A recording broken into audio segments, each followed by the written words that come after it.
Selamat siang, kami dari kelompok 5 akan memaparkan hasil diskusi dari kelompok kami dengan topik bahasan jenis hama dan gejala kerusakannya. Namun terlebih dahulu saya akan memperkenalkan anggota dari kelompok kami, yaitu yang terdiri dari 7 kelompok, 7 orang, yaitu yang pertama ada Kiki Widyaningrum Subekti dengan NIM 1341929. Yang kedua ada Aristia Larasati Rasidin dengan NIM 1341930. Yang ketiga ada Martania Sri Ayu Manik dengan NIM 1341931. Yang keempat ada Raihatun Mustakimah dengan NIM 1341932. Yang kelima ada Lense Maria Stompul dengan NIM 1341933. Yang keenam ada Heski Septiana dengan NIM 1341935. Dan yang terakhir ada Isrohmanto dengan NIM 1341936. Untuk pemaparan pertama akan kami persilahkan kepada teman kami. Hama merupakan organisme yang mengganggu tanaman, merusak tanaman, dan menimbulkan kerugian secara ekonomi.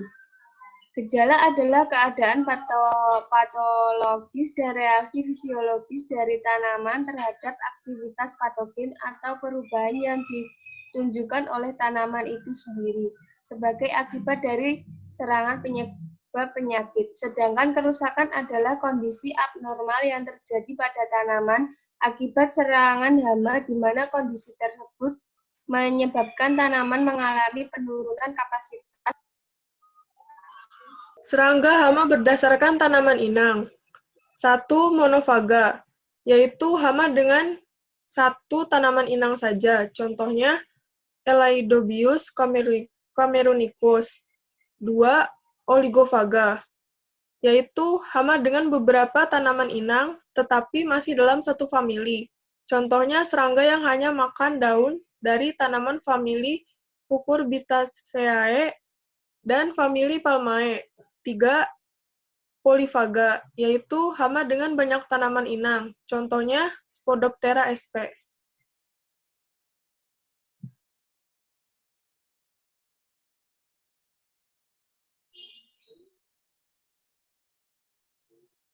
Untuk selanjutnya, serangga hama berdasarkan cara merusaknya.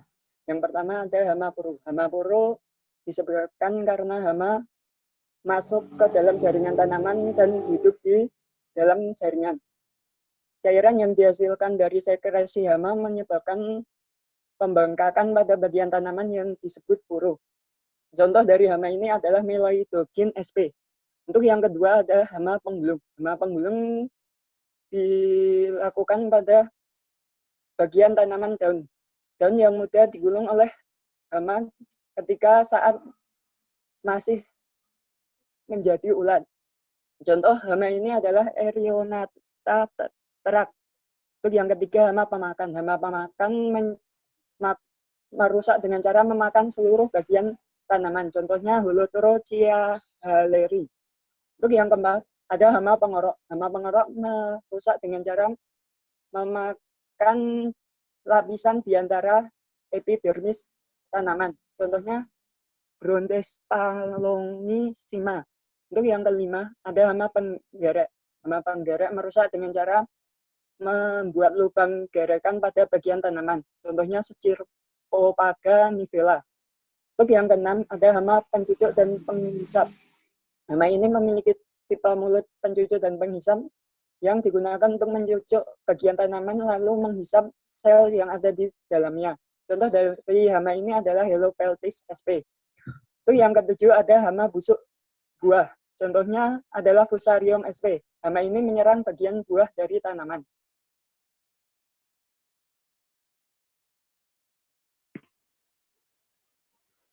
Baik, untuk selanjutnya yaitu ada serangga hama berdasarkan tipe mulut. Serangga hama berdasarkan tipe mulut dibagi menjadi 5. Yang pertama yaitu tipe penghisap.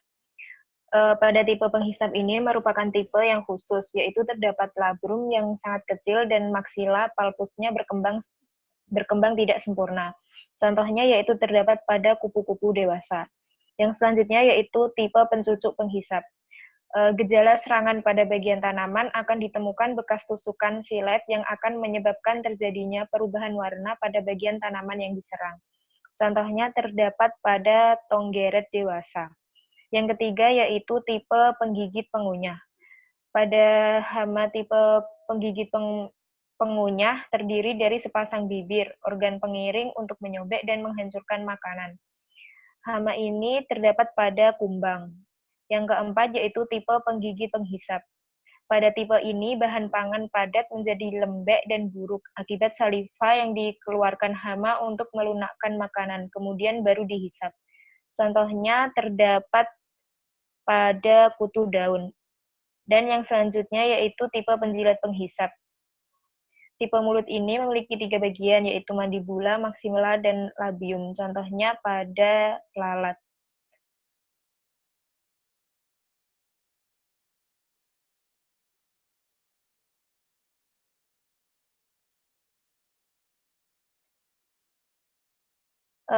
Berikut adalah gambar dari hama berdasarkan tipe mulut. Tipe mulut penjilat penghisap yaitu pada lalat, tipe mulut penghisap pada kupu-kupu dewasa, tipe mulut penggigit penghisap pada kutu daun, tipe mulut pencucuk penghisap, tonggeret dewasa, dan tipe penggigit pengunyah pada kumbang.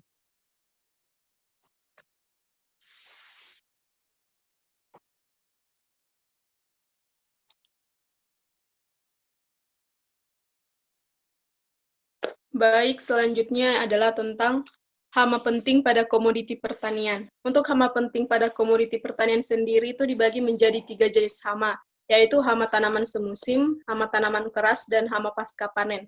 Untuk hama tanaman semusim itu contohnya adalah wereng batang coklat, dan wereng punggung putih, kemudian wereng hijau, walang sangit, hama putih palsu, dan hama putih yang menyerang pada tanaman padi.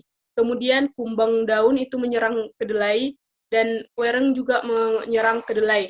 Ada juga ulat penggulung daun pada tanaman kedelai dan pada tanaman kubis, serta penggerek batang jagung pada tanaman jagung. Itu untuk hama tanaman semusim. Kemudian untuk hama tanaman keras, contohnya kumbang tanduk yang menyerang tanaman kelapa, kemudian penggulung pucuk yang menyerang daun teh, dan bubuk buah yang menyerang tanaman kopi.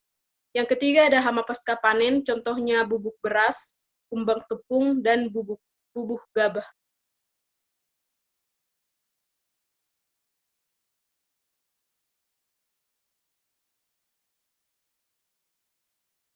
Selanjutnya, beberapa contoh dari halaman komoditi pertanian tanaman musim. Yang pertama ada penggerek batang jagung. Hama ini termasuk hama penggerek yang dimulai untuk pengguna. Disebabkannya ada penyediaan rusa atau kumbang dari kedelai. Hama ini termasuk hama makan dengan mulut juga banyak. Di bawahnya ada Ruderasilacea atau ulat putih. Dia termasuk hama makan juga dengan tipe mulut dan tipe banyak. Di samping kirinya ada ulat penggulung daun pada tanaman kedelai, termasuk hama penggulung dengan tipe mulut dan tipe banyak.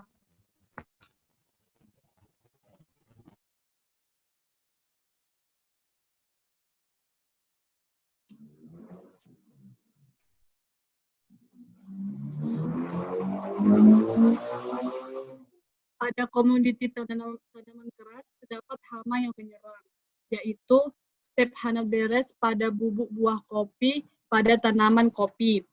Selanjutnya Orytes cinereus pada kumbang tanduk pada kelapa. Enarmonia lesotocostama penggulung pucuk pada daun teh.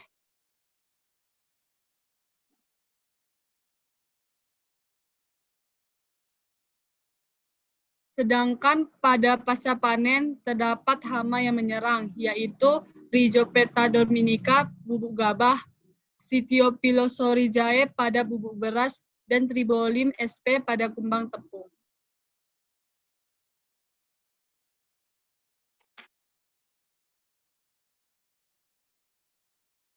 Baik, demikian hasil presentasi dari kelompok kami. Jika ada kata yang salah, kami minta maaf. Sekian dan terima kasih.